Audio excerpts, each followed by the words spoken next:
6 months ago to the day, Chris Eubank won the WBO middleweight title against Nigel Benn. A couple of months ago, he defended against Dan Sherry. It's a tough schedule. Maybe Chris thinks it's a little too tough. No, not in accordance to what I've done in the past. In the past, I've made myself used to fighting every 2 to 3 weeks. Fighting every 2 months is not enough for me. I need to fight. This is what I do, and the more I fight, the better I perform.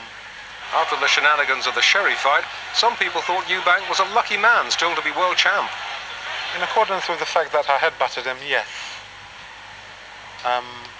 In accordance to the fight and the way it was going, no. I would have stopped him in another 30 seconds.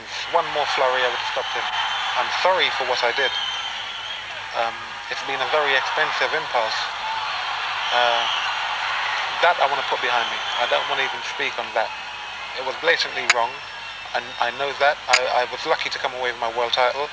I will go on and defend it, and I will go on to bigger and better things, you know.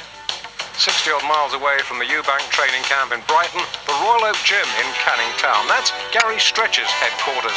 STRECH hasn't been in action now for very nearly a year. Courage he may have, but is that going to be enough? In fact, the big question is, was he surprised to get the fight in the first place?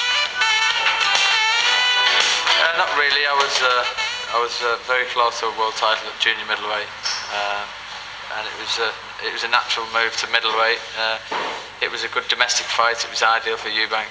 It suited him and me. There's a lot of money involved with this fight, so I'm not really shocked about the fight at all. The middleweight division in Britain is formidably strong, so how does Stretch rate himself alongside Ben, Watson, Graham, and, of course, his opponent tonight, Chris Eubank? I feel I'm as good, if not better than all of them. I think I'm a better fighter than I think. Bomber Graham was a great fighter, but I think he's slightly over the top now. Michael Watson's a good fighter. They're all good fighters, but I honestly believe that I could beat any of them. So, I've got to say, I'm sure they would say the same, that I regard myself as the top of the tree in this country. He's tricky. He's southpaw. He's 6'1". The strikes against him is the fact that he's never been in the ring with someone of my skill, my strength. He hasn't fought for 11 months or 12 months.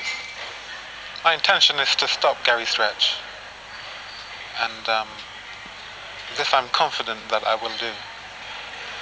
I don't think anyone's as good as he thinks he is. Not really. He's achieved a lot. He had a great fight with Nigel Benn, but other than the Benn fight, he's failed to impress me.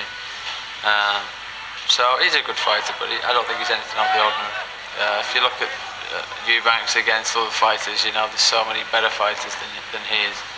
He's a good fighter. He may get better, but at the moment he doesn't impress me too much. I've learned everything. Whether it will be seen is down to the opponent. If you extend me, then I shall show you. If you don't, then I shan't. You can't please the crowd. If you please the crowd, then you may lose the fight.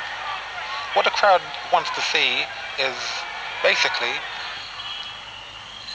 they want to see me throw a punch, knock the opponent out. At the same time, they want the opponent to be throwing a punch, knock me out, and me turning around and hitting the referee, all three of us on the floor. This is what the public want to see. I'm not going to give them what they want. I'm not really one to talk about myself. I feel I'm a better fighter. I think I'm a better puncher than Eubanks. I think I'm a better boxer, to be honest. But I think I'm not in question here. I don't really like to talk about myself. But I feel I'm a better fighter than him, and hopefully on the 18th I'll prove that. Chris Eubank brings an unblemished professional record to the fight tonight. 26 fights, 26 wins. But is that unbeaten record something he worries about losing?